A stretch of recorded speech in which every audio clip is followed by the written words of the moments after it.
and welcome to a cozy, warm winter story time. I am Flyleaf the Book Fairy, and I still haven't found the snow. I'm sorry. I've been looking, but what I have found is a collection of amazing sweaters that I have at home. Do you have a favorite cozy sweater that you like to bundle up in the winter? Ooh, how stylish. Very nice. That looks very warm. I hope it's not too itchy. Well, today we are going to be reading a story about some sweaters, but not the cozy, comfy sweaters you want to wrap up in on a winter's day. No, we are going to be reading about Lester's dreadful sweaters by K.G. Campbell. Are you ready to get started? Lester's dreadful sweaters.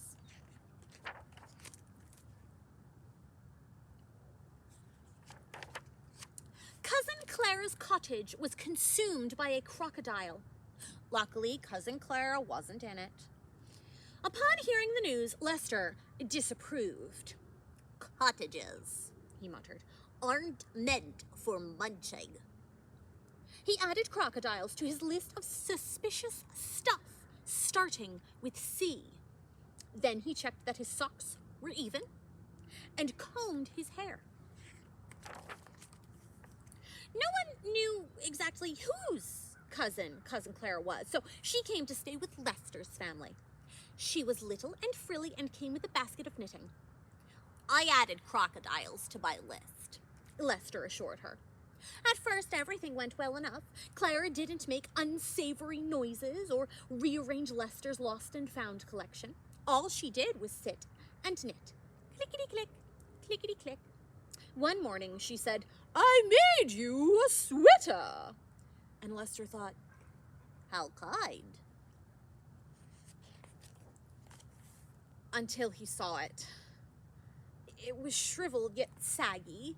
It had holes where it shouldn't and none where it should.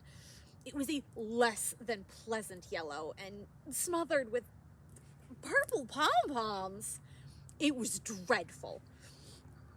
"Say thank you, Lester," said Lester's mother.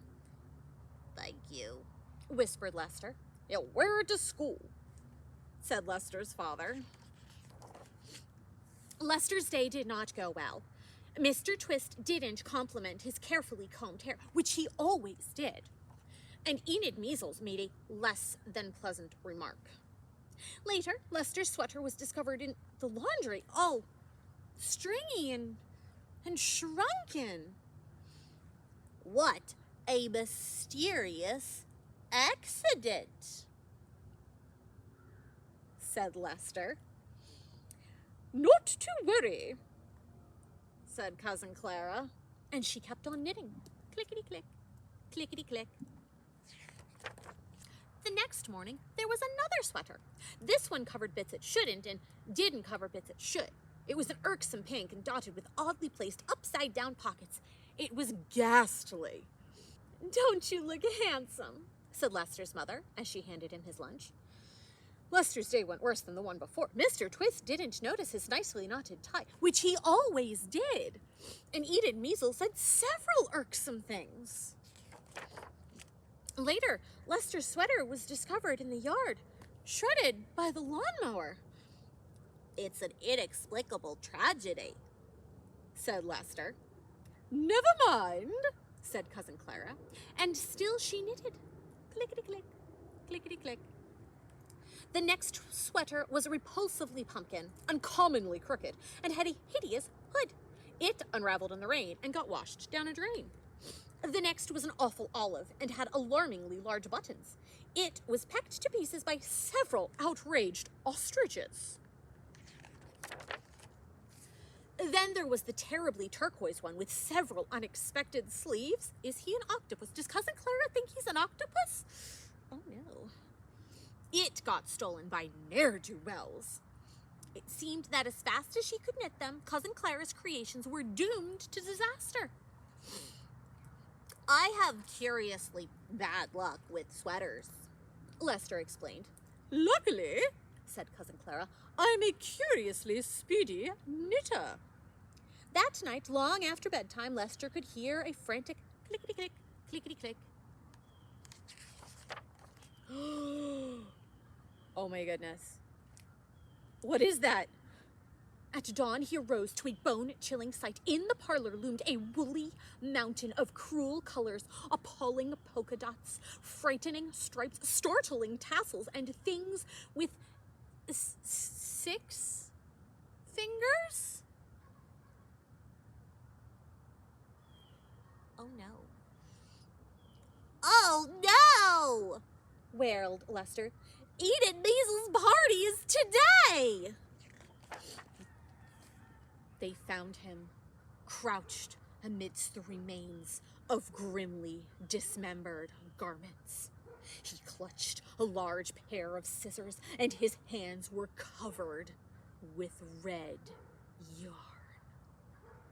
Lester's parents said some loud and angry stuff. Lester said he was sorry. Cousin Clara didn't say anything. She just smiled and held up another sweater. When Lester arrived at Enid's, Mrs. Measles said, "You must be with the clowns."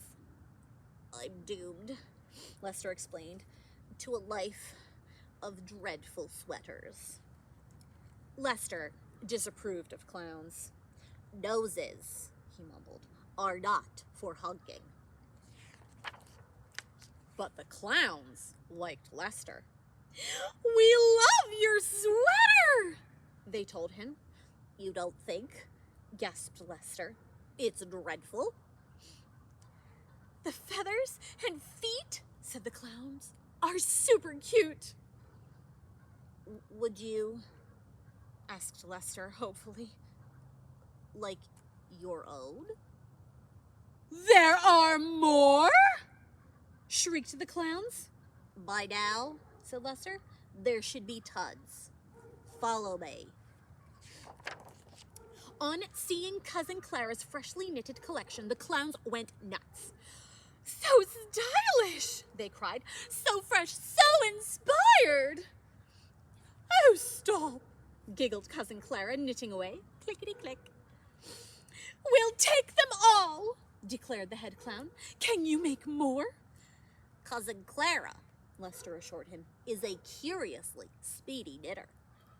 On the spot, Cousin Clara was offered a job, knitting for the whole troop. "Does your act," asked Cousin Clara, "involve crocodiles?" It didn't, but the position did include a fanciful caravan of Clara's very own. So she accepted the offer and packed up her knitting. "Won't you," asked the clowns, "miss your family?" "I'm not sure," said Cousin Clara, "if we're even related." After everyone was gone, Lester discovered a honking nose and a left-behind sweater. It was a gruesome hue of maroon and had itchy, ill-fitting bits with bells. Lester eyed the garbage can. But then he carefully cataloged both things and added them to the lost and found. "Just in case," he murmured, "I ever become a clown." The end. What do you think? Have you ever been gifted a truly gruesome sweater? Well, I hope it meets as happy an end as Cousin Clara's sweaters did with the troop of clowns. And I hope you stay cozy and warm and snuggled up this winter. And I'll see you another day for another story. Goodbye, friends.